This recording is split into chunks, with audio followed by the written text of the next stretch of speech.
June 20th, 1899, Volume 2, The Love with which St. Aloysius Operated. It continues always in the same way. This morning it seems that Jesus wanted to cheer me a little bit, after I had gone in search for him for some time. I sought a child from afar, like lightning that falls down from heaven. I ran up to him, and as I arrived I took him in my arms. A doubt came to me that it might not be Jesus, so I said to him, "My dear little treasure, tell me, who are you?" And he, "I am your dear and beloved Jesus." And I to him, "My beautiful little baby, I pray you to take my heart and bring it with you to paradise, for after the heart, the soul too will come." Jesus seemed to take my heart, and he united it so much with his own that they became one. Afterwards heaven opened.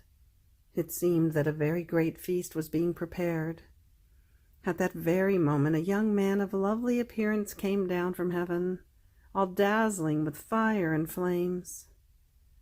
Jesus told me, "Tomorrow is the feast of my dear Aloysius. I must go attend." And I, "And so you leave me alone. What shall I do?" And he, "You too will come. Look at how beautiful Aloysius is. But the greatest thing in him, which distinguished him on earth, was the love with which he operated. Everything was love in him. Love occupied him interiorly. Love surrounded him externally. So one can say that even his breath was love. This is why it is said of him that he never suffered distraction, because love inundated him everywhere, and with this love he will be inundated eternally, as you see. And in fact it seemed that the love of St. Aloysius was so very great as to be able to burn the whole world to ashes. Then Jesus added, "I stroll over the highest mountains, and there I form my delight." Since I did not understand the meaning of it, he continued, "The highest mountains are the saints who have loved me the most, and in them I form my delight, both when they are on earth and when they pass into heaven. So everything is in love." After this I prayed Jesus to bless me and those whom I was seeing at that moment, and he, giving his blessing, disappeared. June 20th, 1900, Volume 3. The most perfect humility produces the most intimate union with God in the soul.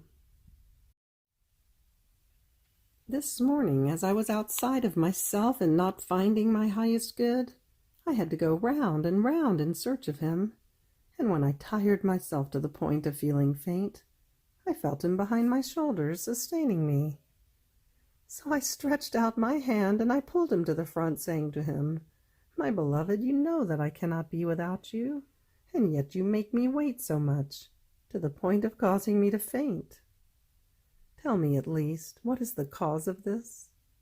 Where have I offended you that you subject me to torment so cruel, to martyrdom so painful? Which is your privation?"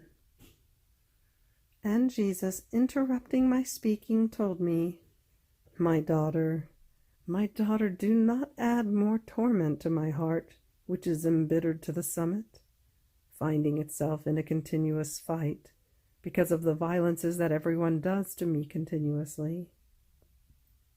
The iniquities of men do violence to me, as they draw justice upon themselves and force me to chastise them.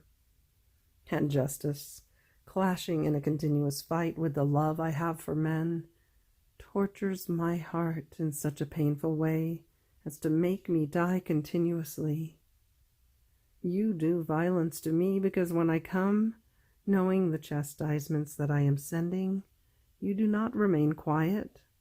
No, but you force me, you do violence to me, and do not want me to chastise.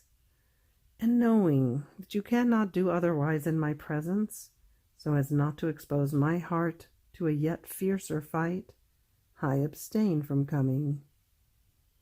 Therefore do not want to force me to come for now. Let me give vent to my fury, and do not want to increase my pains with your speaking. As for the rest, I do not want you to think about it, because the most perfect, the most sublime humility is that of losing every reason, and of not discoursing on why and how, but of undoing oneself in one's own nothingness. And while the soul does this, without realizing it, she finds herself dissolved in God, and this produces in the soul the union most intimate, the love most perfect toward her highest good. This, however, to the greatest advantage of the soul, because in losing her own reason, she acquires divine reason, and in losing every discoursing about herself, whether she is cold or warm, whether the things that happen to her are favorable or adverse, she will be interested in and will acquire a language fully celestial and divine. In addition to this, humility produces a garment of safety in the soul, in such a way that, wrapped in this garment of safety, the soul remains in the most profound calm, embellishing all of herself in order to be pleasing to her dearest and beloved Jesus. Who can say how surprised I was left by the speaking of his? I had not a word to answer him. Then, after a little while, he disappeared, and I found myself inside myself, calm, yes, but afflicted to the summit. First, because of the afflictions and the fights which my dear Jesus was in, and then out of fear that he might not come. Who would be able to endure? How will I be able to bear myself because of his absence? Ah, Lord, give me strength to bear this martyrdom so hard, so unbearable for my poor soul. After all, say whatever you want, but I will not neglect any means. I will try all ways. I will use all stratagems to draw you to come. June 20th, 1904, Volume 6. Victim souls are the daughters of mercy. After I struggled very much, blessed Jesus came for just a little and told me, "My daughter, human perfidy has reached such a point as to exhaust my mercy on its part. But my goodness is so great as to constitute daughters of mercy, so that on the parts of creatures also this attribute may not be exhausted. These are the victims who are in full ownership of the divine will, having destroyed their own. In fact, in these souls, the container given by me in creating them is in full vigor, and since they have received the particle of my mercy, being daughters, they administer it to others. It is understood, however, that in order to be able to administer the particle of my mercy to others, they themselves must be in justice. And I, Lord, who can ever be in justice? And he, one who does not commit grave sins, and abstains from committing the slightest venial sins of his own will? June 20th, 1906, Volume 7. Everything must be reduced to one single point. Everything must become a flame. Feeling very much in suffering, soul and body, and having spent the night with a flaming fever, I felt I was burning and being consumed. My strengths were exhausted. I felt I was dying. And added to that, he was not coming. Truly, I could take no more. Then, after a long time, I felt I was going outside of myself, and I saw our Lord, within an immense light, and myself completely nailed, even the tiniest particles of my members. It was not just my hands and feet like other times, but each of my bones had its nail driven into it. Oh, how many bitter pains I felt!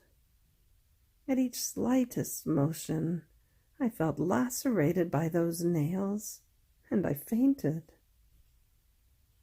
I felt I was about to die, but I was resigned and immersed in the divine volition, which seemed to me to be the key that would open divine treasures, from which I would draw strength to be sustained in that state of sufferings, to the point of making me content and happy.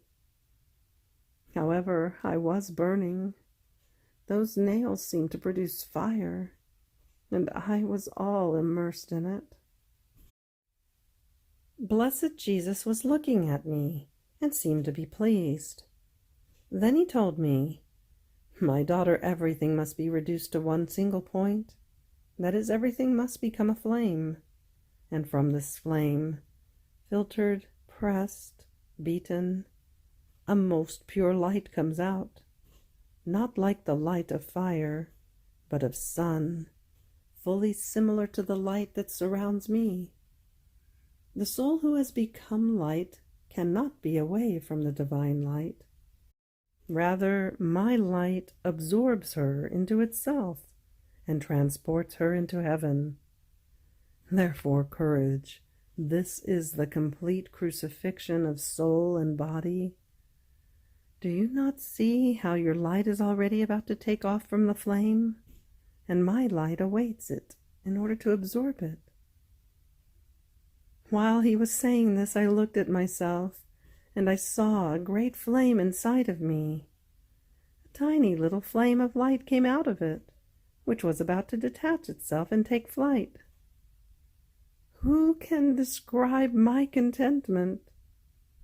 At the thought of dying, at the thought of being always with my only and highest good, with my life, with my center, I felt paradise in advance. June 20th, 1918, Volume 12. Doing the Office of Priest, Jesus consecrates the souls who live in his will. Continuing in my usual state, my sweet Jesus made himself seen around me, all full of attentions. He seemed to be watching me in everything. As he was doing this, a rope came out from his heart, coming toward my heart, and if I was attentive, the rope remained fixed in my heart, and Jesus moved this rope and amused himself. Then my beloved Jesus told me, "My daughter, I am all attention for souls. If they reciprocate me, paying as much attention to me, the ropes of my love remain fixed in their heart, and I multiply my attentions and amuse myself. Otherwise the ropes remain loose, and my love rejected and saddened."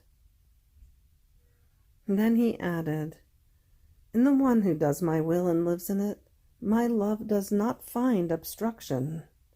I love her and have so much predilection for her that I myself take care of all that is needed for her, both help and direction, both unforeseen aids and unexpected graces. Even more, I am jealous that others may do something. I myself want to do everything for her. I reach so much jealousy of love that if I give to priests the authority to consecrate me in the sacramental hosts so that I may be given to souls, I reserve to myself the privilege to consecrate these souls as they keep repeating their acts in my will, as they resign themselves, and as they make the human will go out, in order to let the divine will enter. What the priest does over the host, I do with them, and not only once, every time she repeats her acts in my will. She calls me as a powerful magnet, and I consecrate her like a privileged host, repeating over her the words of the consecration. I do this with justice, because the soul who does my will sacrifices herself more than those souls who receive communion, but do not do my will. They empty themselves to take on me. They give me full dominion, and if needed, they are ready to suffer any pain in order to do my will. So I cannot wait. My love cannot contain itself from communicating me to them until when it is convenient to the priest to give them the sacramental host. Therefore, I do everything by myself. Oh, how many times I communicate myself before the priest feels comfortable to communicate her himself. If this were not the case, my love would remain as though hampered and bound in the sacraments. No, I am free. I have the sacraments inside my heart. I am the owner, and I can exercise them whenever I want. And while he was saying this, he seemed to be wandering everywhere, to see if there were souls who did his will, in order to consecrate them. How beautiful it was to see lovable Jesus going round as though in a hurry, doing the office of priest, and to hear him repeat the words of the consecration over those souls who do his will and live in it. Oh, blessed are those souls who, by doing his most holy will, receive the consecration of Jesus.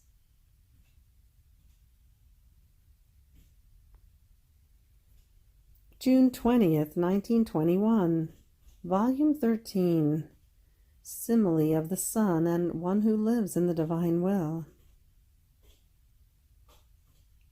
As I was in my usual state, my always lovable Jesus came, but all majesty and love. He took my right hand in his hand, and drawing near my heart, he kissed it. And then he clasped my head with both hands, keeping them over my head for some time. Who can say what I felt being infused in me? He alone can tell you what he was infusing in me. Then he told me, "Daughter of my will, my volition fills you, and in order to keep this will of mine in you, I offer myself as the keeper of my own will.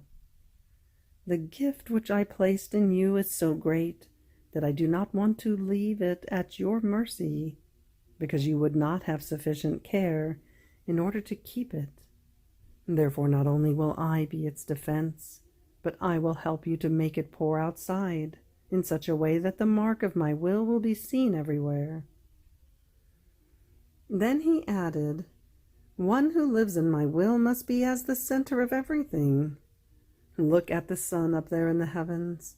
One can see the center of its light, its circle. But the light and the heat it spreads beat and fill the whole earth, becoming life and light of all nature. In the same way, one who lives in my will must live as though circumfused within my own center, which is life of everything. These souls are more than sun. They are also light, heat, and fecundity of all goods. Those who do not live completely in my will can be called plants, flowers, trees, which receive light, heat, and fecundity from these suns. And living down below, they are subject to grow and to decrease, and are exposed to winds, to frost, to storms. On the other hand, one who lives in my will, like sun, excels over all, triumphs and conquers everything. And while he touches everything and becomes life of everything, he is intangible, nor does he let anyone touch him, because since he lives up high, nobody can reach him." June 20th, 1924, Volume 17, How the Divine Will Contains the Full Happiness and the Second Humanity of Our Lord. As I was in my usual state, I found myself outside of myself, together with my most sweet Jesus. He was all goodness and all admirable. He took my hands in his and pressed them tightly to his breast, and all love told me, "My beloved daughter, if you knew what pleasure, what taste I feel in speaking to you about my will. Every additional thing I manifest to you on my will is one happiness I unleash from me, and which communicates itself to the creature, and I feel happier in her by virtue of my own happiness. In fact, the distinctive specialty of my will is exactly this, to make God and man happy. Don't you remember, my daughter, how much we delighted together, I in speaking to you, and you in listening to me, and how we made each other happy?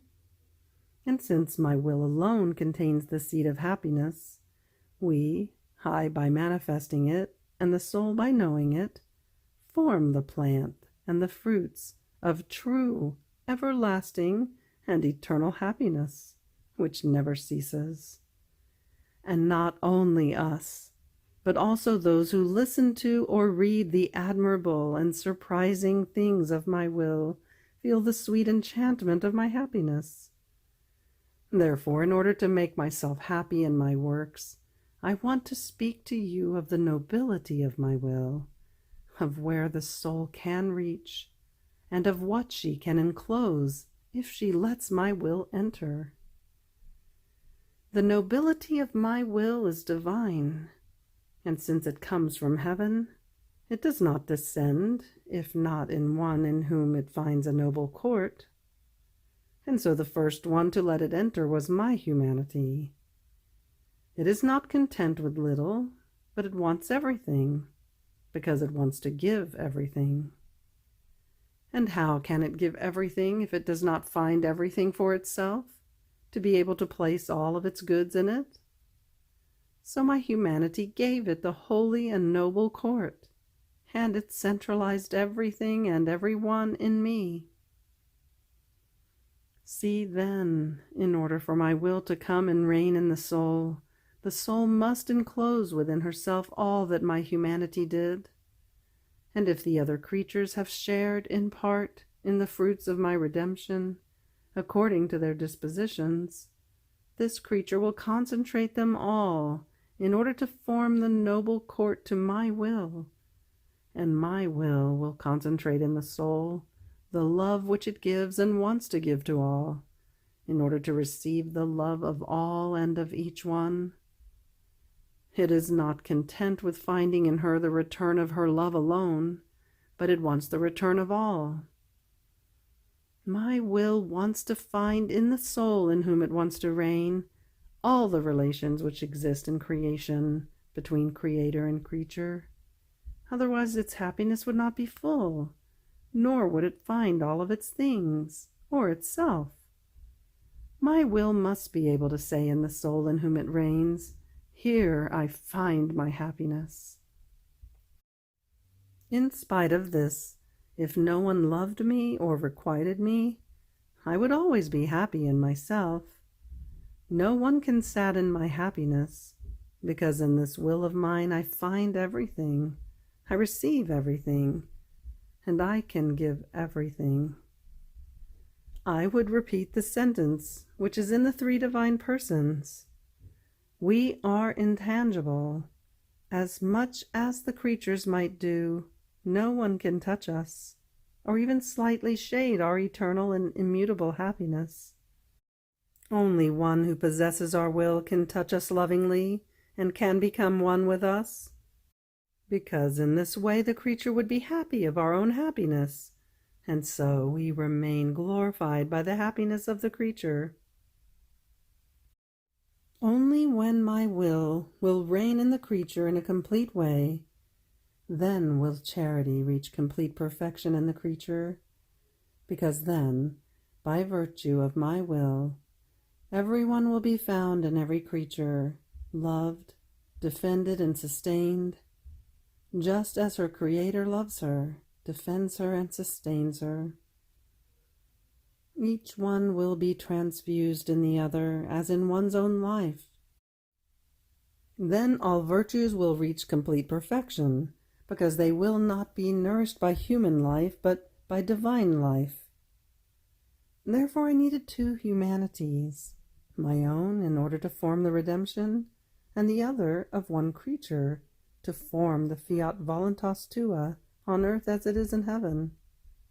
One more necessary than the other, because if in the first one I was to come to redeem man, in the second I was to come to restore him to the only purpose for which he was created, to open the currents of graces between the human will and the divine, and to make the divine reign on earth as it does in heaven. And just as my humanity, in order to redeem man, let my will reign on earth as it does in heaven, so do I keep looking for another humanity, which, letting it reign within itself on earth as it does in heaven, may let me accomplish all the designs of my creation. Therefore be attentive in letting my will alone reign in you, and I will love you with the same love with which I loved my most holy humanity. June 20th, 1925, Volume 17. How the soul who makes the divine will live within herself sets divine joys and beatitudes in motion. I felt immersed in the holy will of God, and my sweet Jesus, drawing me to himself, squeezed me very tightly in his arms.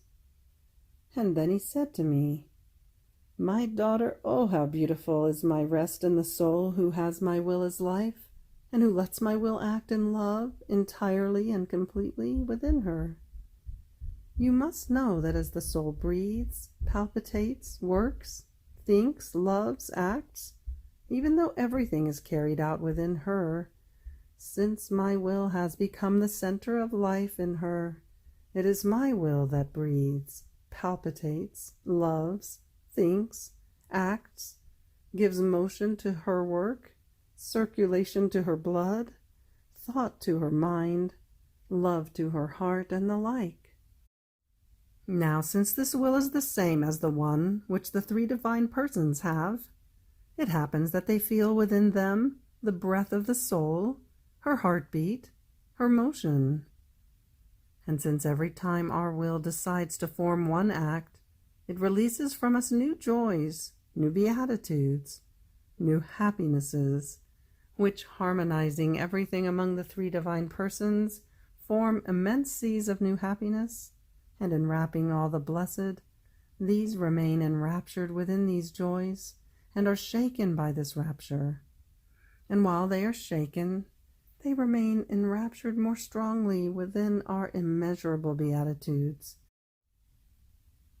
Using our will, she wants to form more acts of will to make us happy and to make us release more beatitudes. Now, the soul who lets our will live within her reaches such a point that, as she lets it operate, she gives us the occasion to set our beatitudes, our harmonies, and the infinite joys of our love in motion. She makes us release new beauties and new glories of ours. Our will, operating in the creature, is so very pleasing, tender, and lovable to us. It makes us new surprises. It sets our things in motion in order to give us the return of our glory, of our love, of our happiness. And all this through the creature who has given the place within herself to let our will live. How not to love this birth from our will? More so, since our will renders this creature more lovable, gracious, beautiful to us, in such a way that in no one else do we find her qualities.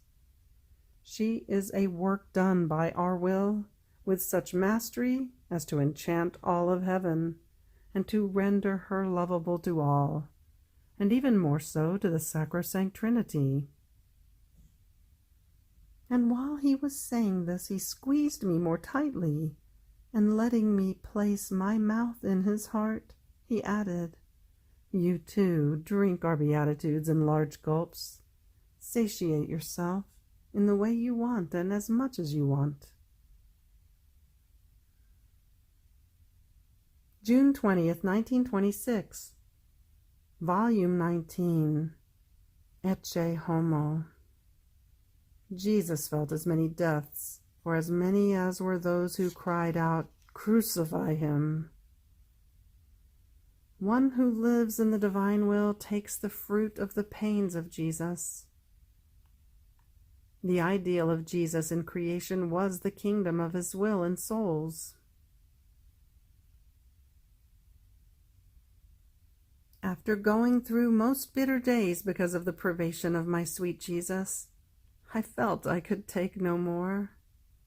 I moaned under a press that crushed my soul and body, and I longed for my celestial fatherland, in which not even for one instant would I be without the one who is all my life and my highest and only good. Then, when I reduced myself to the extremes without Jesus, I felt myself being filled completely with him, in such a way that I remained like a veil that covered him.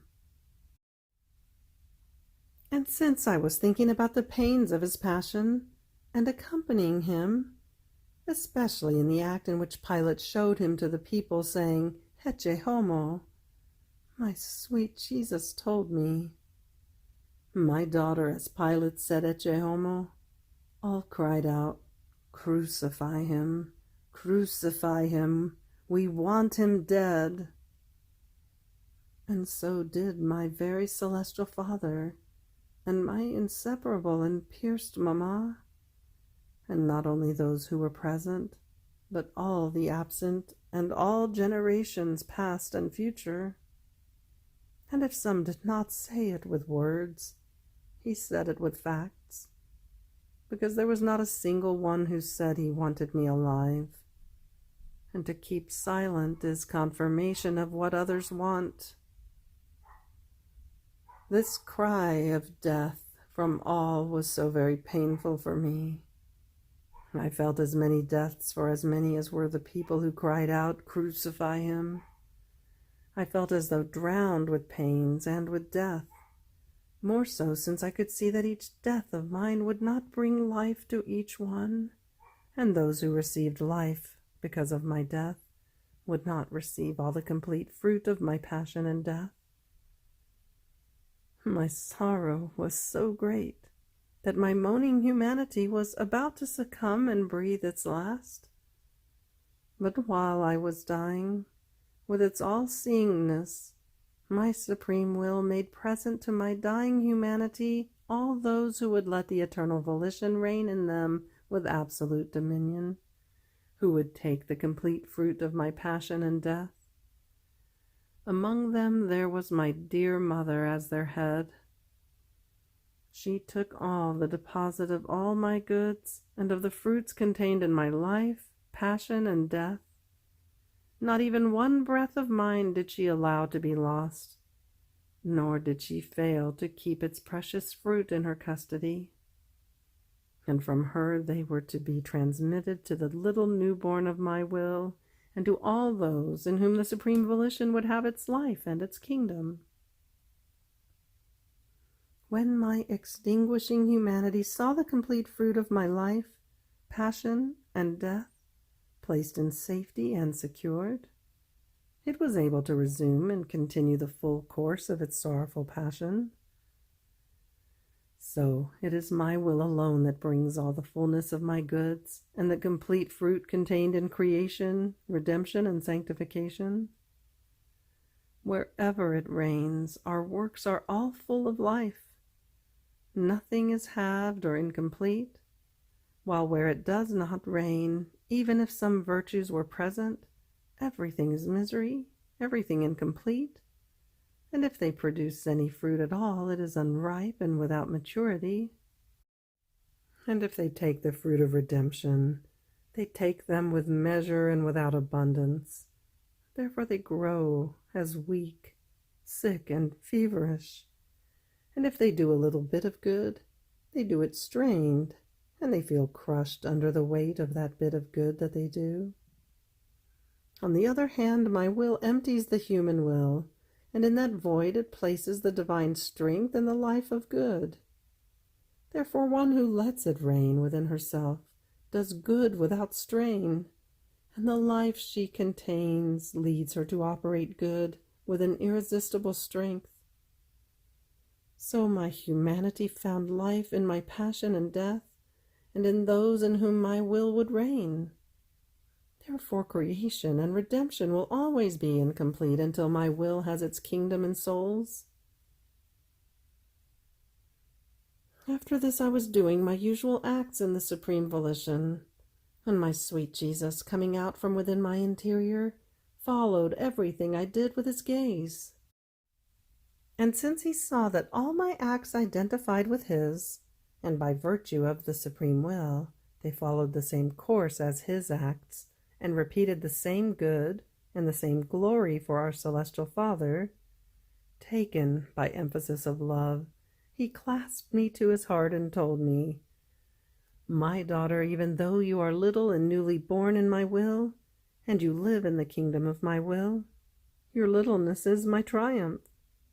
And when I see you operate in it, I find myself in the kingdom of my will like a king who has fought a long war. Since his ideal was victory, in seeing himself victorious, he feels cheered of the bloody battle, from the hardships suffered, and from the wounds still impressed on his person. And his triumph is formed as he sees himself surrounded by the conquests he has made. The king wants to look at everything. His gaze wants to delight in the kingdom conquered, and triumphant, he smiles and makes feast. So I am. My ideal in creation was the kingdom of my will in the soul of the creature. My primary purpose was to make of man the image of the divine Trinity, by virtue of the fulfillment of my will upon him. But as man withdrew from it, I lost my kingdom in him, and for as long as 6,000 years I had to sustain a long battle. But long as it has been, I have not dismissed my ideal and my primary purpose, nor will I dismiss it. And if I came in redemption, I came to realize my ideal and my primary purpose, that is, the kingdom of my will in souls. This is so true that in order to come, I formed my first kingdom of the supreme volition in the heart of my immaculate Mamma. Outside of my kingdom, I would never have come upon earth. Then I suffered hardships and pains. I was wounded and killed at last, but the kingdom of my will was not realized. I laid the foundations. I made some preparations. But the bloody battle between the human will and the divine has yet continued. Now, my little daughter, when I see you operate in the kingdom of my will, and as you operate, its kingdom is established more and more in you, I feel victorious in my long battle, and everything around me takes the attitude of triumph and feast. My pains, the hardships, the wounds smile at me, and my very death gives me back the life of my will in you. So I feel victorious in creation and in redemption. Even more, they serve to form the long rounds for the newborn of my will, her rapid flights, her endless strolls in the kingdom of my will. And so I boast in triumph, and delighting, I follow with my gaze all the steps and acts of my little daughter. See, all have their ideal, and when they realize it, only then are they content. The little baby also has his ideal, to attach himself to the breast of his mamma, and while he cries and sobs, as soon as his mamma opens her lap to him, the baby stops crying, takes on a smile, and flinging himself, he attaches himself to the breast of his mamma, and victorious he suckles and suckles until he is full. And while he suckles, triumphant, he takes his sweet sleep. So I am. After long crying, when I see the lap of a soul who opens the doors to me, to give place to the kingdom of my will, my tears stop, and flinging myself onto her lap, I attach myself to her, and suckling her love and the fruits of the kingdom of my will, I take my sweet sleep, and I rest victorious. Even the tiny little bird, its ideal is the seed, and when it sees it, it beats its wings, it runs, hurls itself over the seed. Victorious, it grabs it with its beak, and triumphant, it continues its flight. So I am. I fly and fly. I go round and round to form the kingdom of my will in the soul, that she may form for me the seed to nourish me, because I use no other food but that which is formed in my kingdom. And when I see this celestial seed, more than little bird, I fly to make of it my food. So for each, everything is in realizing the ideal one has set for himself. This is why when I see you operate in the kingdom of my will, I see my ideal realized, and I feel repaid for the work of creation and redemption, and the triumph of my will established in you. Therefore be attentive, and let the victory of your Jesus be permanent in you.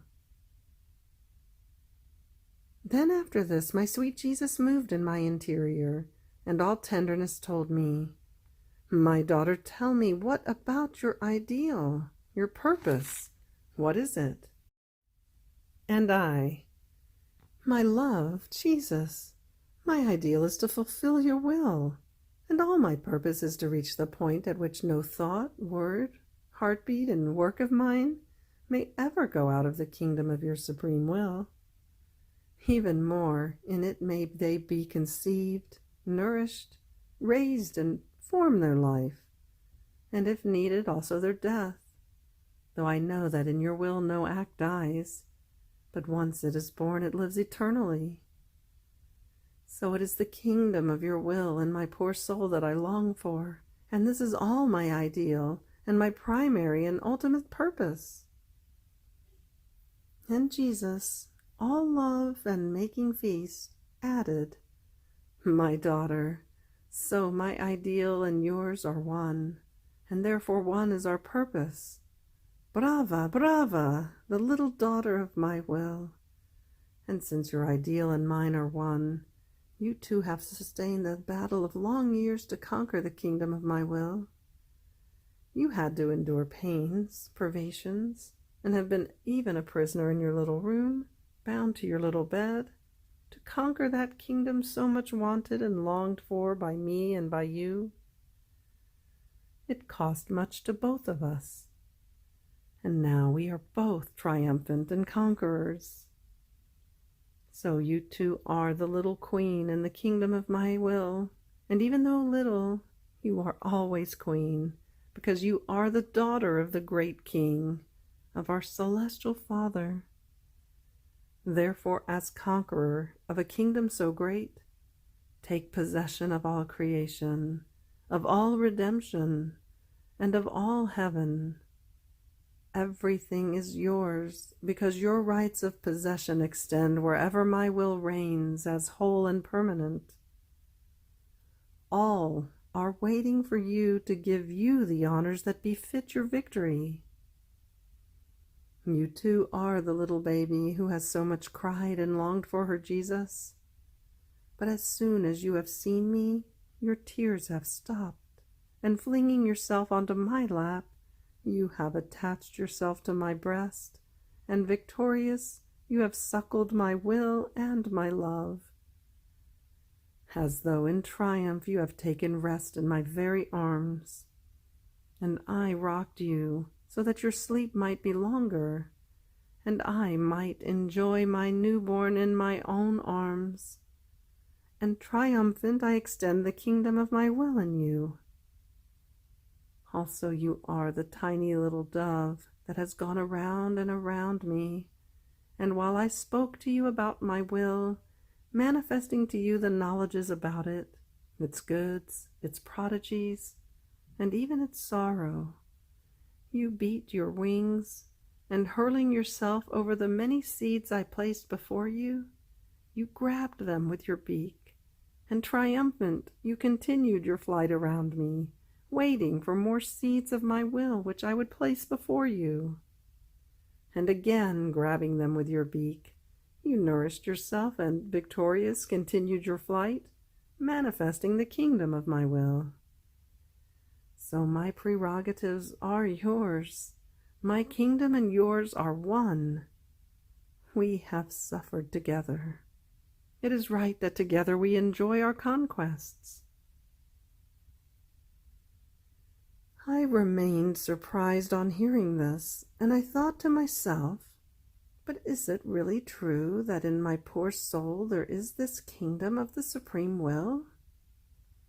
I felt all confused, and if I wrote this, I did it to obey. But as I am writing, Jesus has surprised me.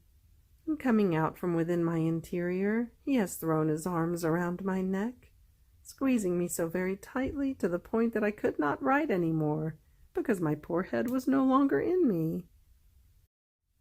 But immediately Jesus disappeared, and I continued writing.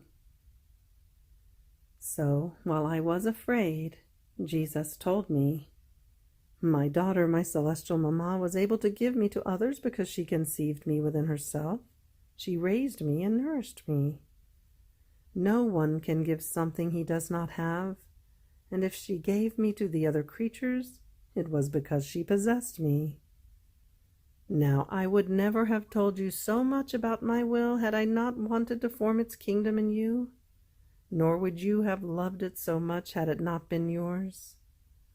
The things that are not one's own are kept reluctantly and cause bother and weight. Had you not had the springing font of the kingdom of my will within you, you would not have been able to repeat what I have told you, nor put it on paper. Lacking the possession, you would lack the light and the love to manifest it. So if the sun shines in you, and with its rays it feeds you the words, the knowledges, and how it wants to reign, it is a sign that you possess it, and therefore your task is to make it known, just as the task of the sovereign queen was to make me known, and to give me for the salvation of all." June 20th, 1927, Volume 22. How God in creating man had given him a fertile and beautiful land. The reason why he keeps Luisa alive. How everything that is done in the divine will has continuous life. I was feeling oppressed and all annihilated within myself, good at nothing. So very often the privations of my beloved Jesus render me incapable of anything, and while on one hand I feel them vividly, lacerating my poor soul, on the other hand they render me dazed, petrified, as if I had no more life, or I feel life only to feel myself dying. Oh God, what pains! They are without mercy and without pity. To live in the nightmare of a pain that brings me an infinite, immense, and eternal weight. I have no place to go, nor anything that I can do so as not to feel the enormous weight of this tremendous pain. So I thought to myself, I am no longer good at anything but to feel all the weight of my great misfortune of being without him whom it seems to me that everyone else possesses. Only for me was this pain, so harrowing, reserved, of not possessing my life, my all, my Jesus. How Jesus come back to her whom you wounded and left prey to the pain of the wound that you yourself gave her? And besides, why keep me alive when I am no longer good at doing anything?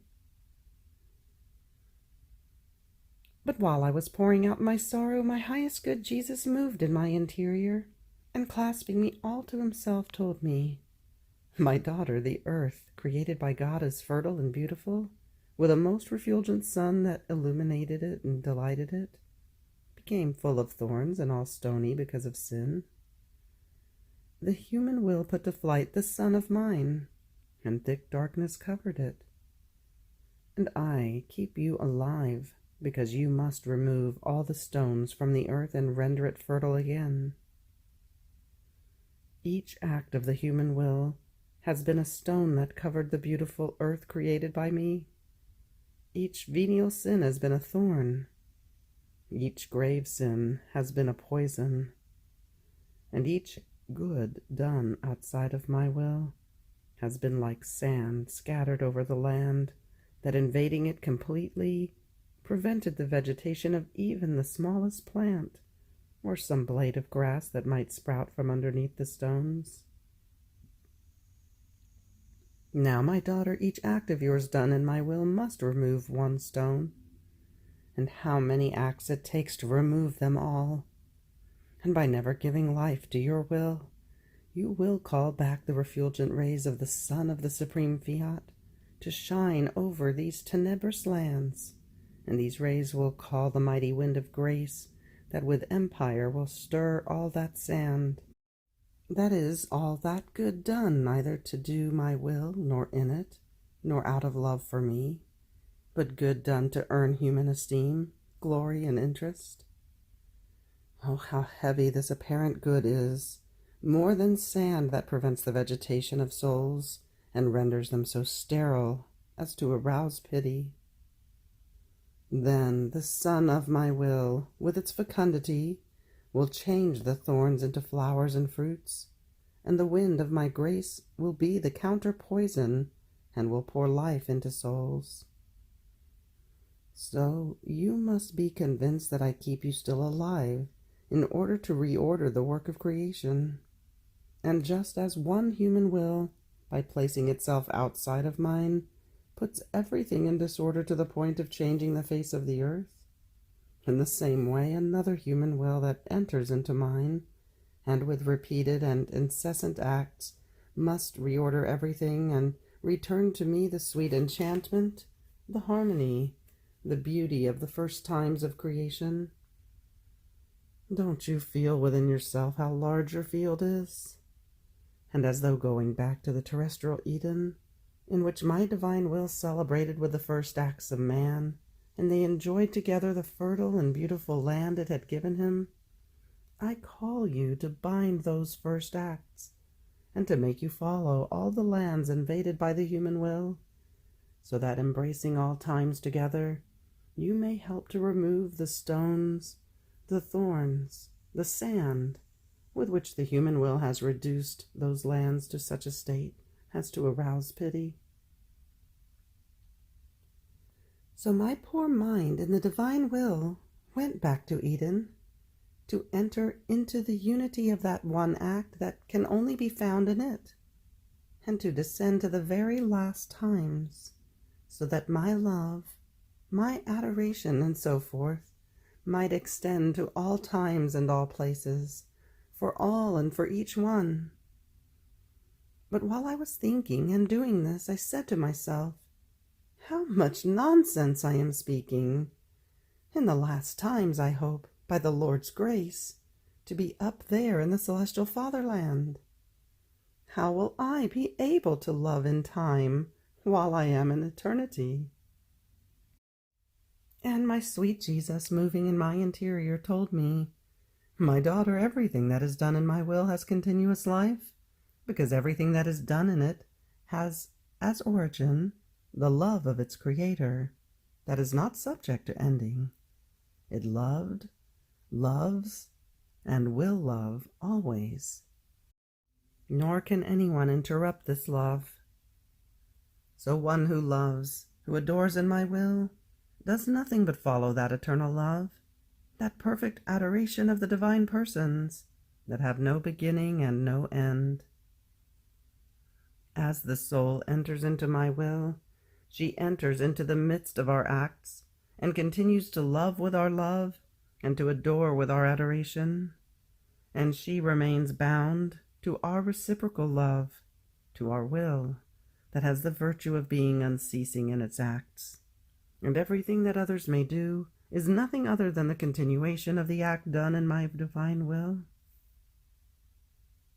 The acts done in it have perennial and continual life, Therefore your love in the last times will be in nothing dissimilar to that of today. And if others love, they will love in and with your love, because it will be first act, having its origin in God. And therefore from the celestial fatherland you will love in time and in eternity.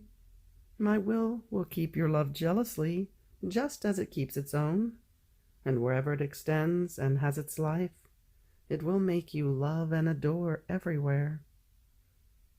For one who lives in my will, all of her acts have all the divine acts, our very way of operating, as their beginning and end.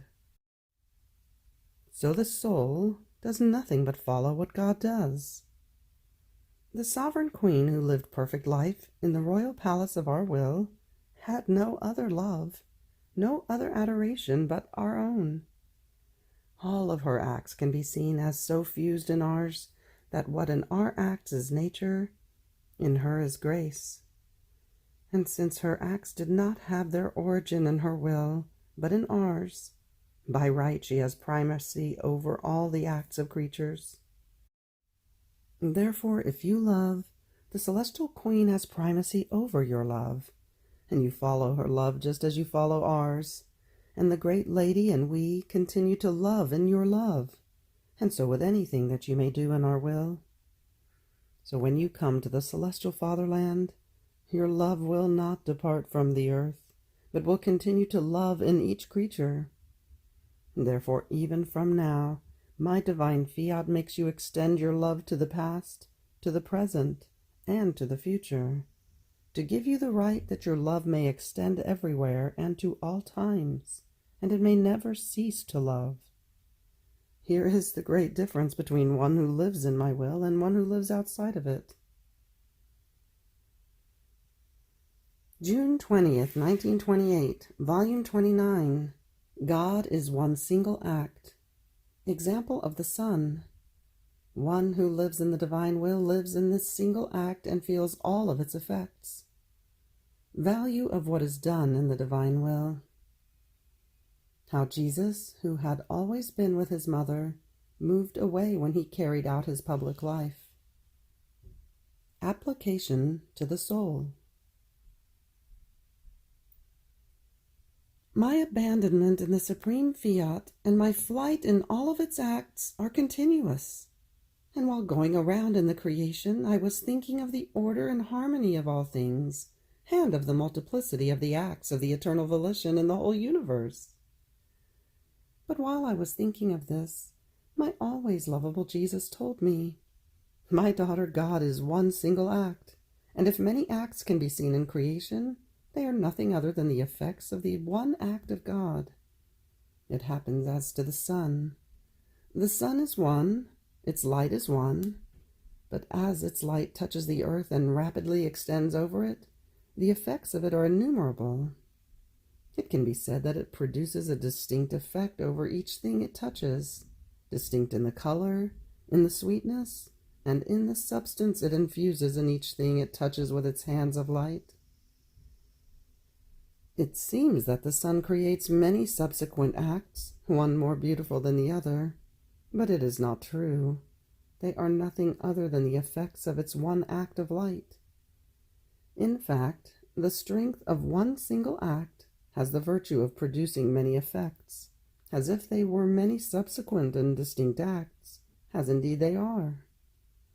So everything you see in the whole universe are nothing other than the effects of the one single act of God, and because it is one single act, it possesses the virtue of order and harmony in all the effects it produces. The same happens with the soul who lives in my divine will. By living in the one act of God, she feels all the effects of that single act of God in all of her acts.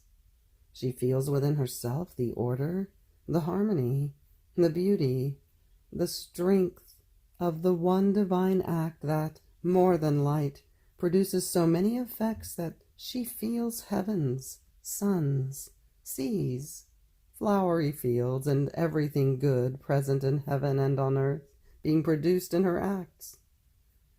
What can one who lives in my will not enclose of what is great and of what is good?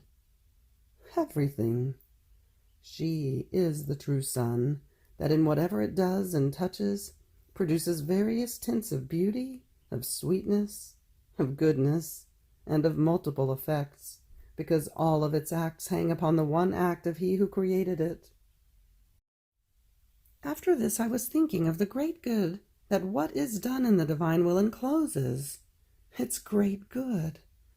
And my sweet Jesus added, "My daughter, what is done in my divine will encloses an incalculable value. It is as if the soul had 2 scale pans in her hands, placing in each pan an object of equal weight and of equal value.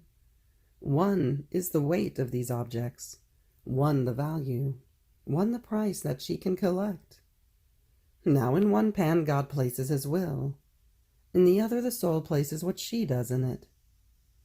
As the 2 pans rise, they remain perfectly balanced, and they both elevate to the same level, because since the will of God and that of the soul are one, wherever it operates, whether in God or in the creature, one is the value. My will alone elevates the soul to the likeness of her Creator. What is done in it places her in the order of the divine works." After this I was feeling oppressed, and I thought to myself, what a change! Before, my sweet Jesus would come always. It seemed that he was unable to nor could be without me. And now, days upon days, and he does not hasten at all, nor does he run toward me as he used to do before, when he sees that I cannot take any more. It seems that when he comes, it is to say things that regard his fiat. It seems that this alone interests him. My extreme need of him no longer makes a breach into him. Now, while I was thinking of this and other things, he moved in my interior and told me, "My daughter, I am behaving with you as I did with my mamma. During my life we always lived life together, except for the 3 days when I was lost. As for the rest, wherever the mother was, there was the son, and wherever the son was, there was the mother. We were inseparable. Then when the fulfillment of redemption came, and I had to carry out my public life, we separated, even though the one will that animated us kept us always identified with each other. However, it is certain that our persons were far away from each other. One was in one place, one in another. And since true love is unable to nor can be separated for too long from the beloved, because they feel the irresistible need to rest one within the other, and to confide to each other their secrets, the outcome of their undertakings, and their sorrows. This is why now I would make my little escapes to see her again. Now the Queen Mother would leave her nest to see again her son, who wounded her from afar. And again we would separate, to give course to the work of redemption. So I am doing with you. Before I used to be with you always, as indeed I am still now, but since we must work for the kingdom of my divine will, and you must fling yourself into its acts, the work seems to move us away from each other. And while you work, I work in preparing more work for you to do, by making known to you more things regarding my fiat, and what you must follow in it.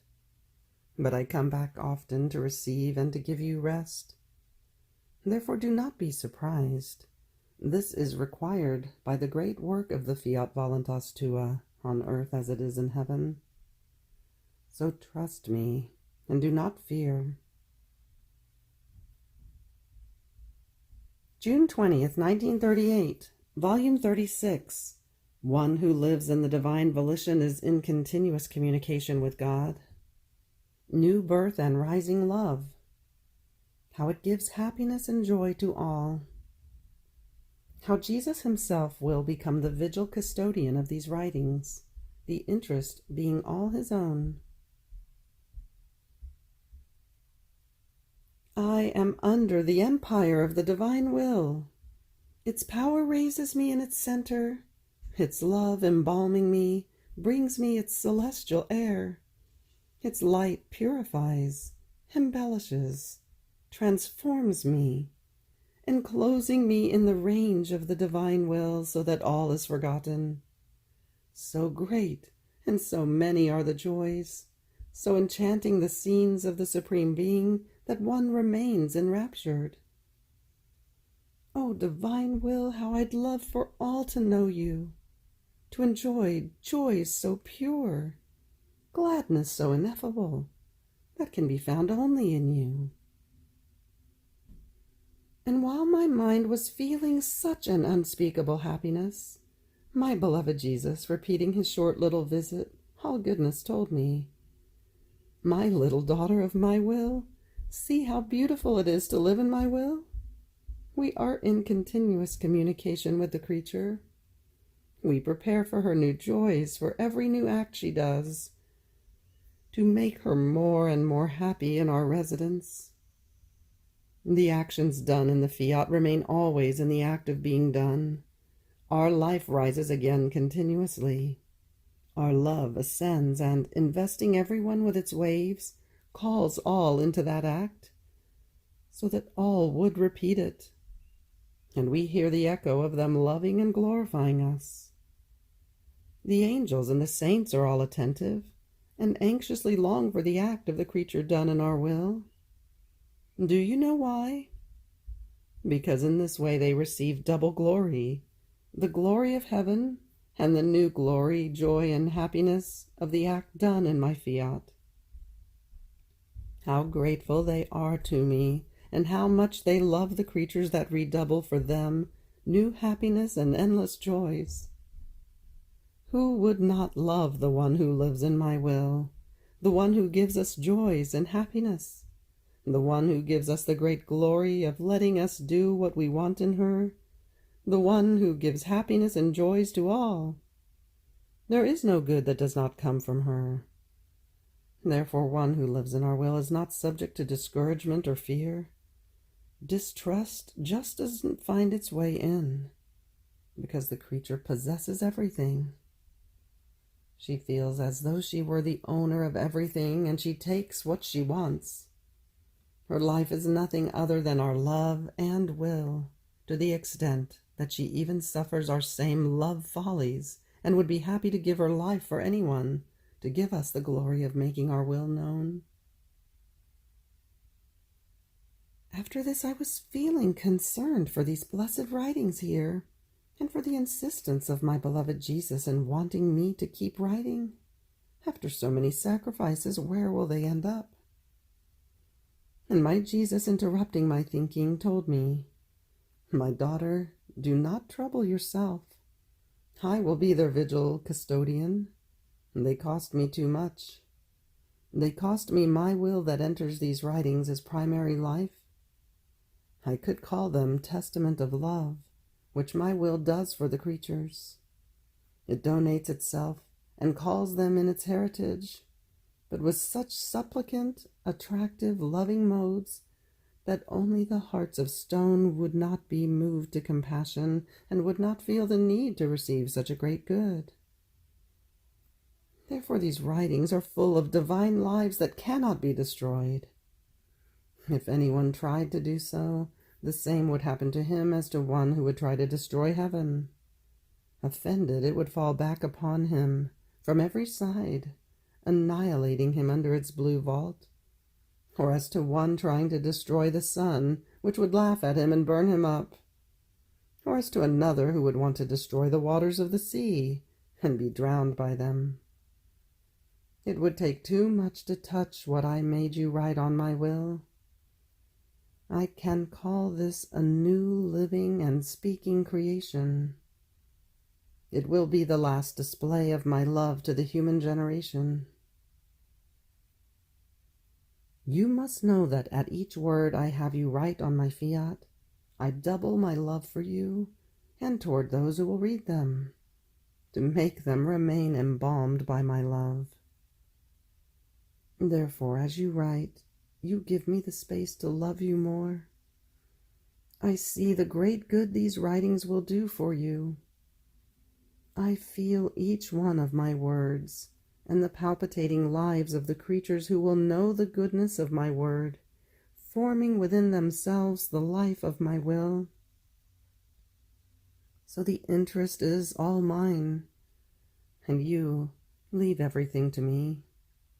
You have to know that these writings come out of the center of the great sun of my will, whose rays are full of the truths coming from this center, and embrace all times, all centuries, all generations. This great wheel of light fills heaven and earth, and through light it knocks at every heart, praying, begging them to receive the palpitating life of my fiat, that our paternal goodness condescended and deigned to dictate from within its center with the most unusual, charming, affable, sweet modes, and with such a great love as to seem almost incredible, to astound the very angels. Every word can be called a portent of love, one greater than the other. Therefore, trying to touch these writings is wanting to touch myself, the center of my love, the loving keenness with which I love creatures. I will know how to defend myself and confound anyone who would slightly disapprove of even one word of what is written on my divine will. Therefore, continue to listen to me, my daughter. Do not obstruct my love. Do not tie my arms by rejecting back into my womb what you keep writing. These writings cost me too much.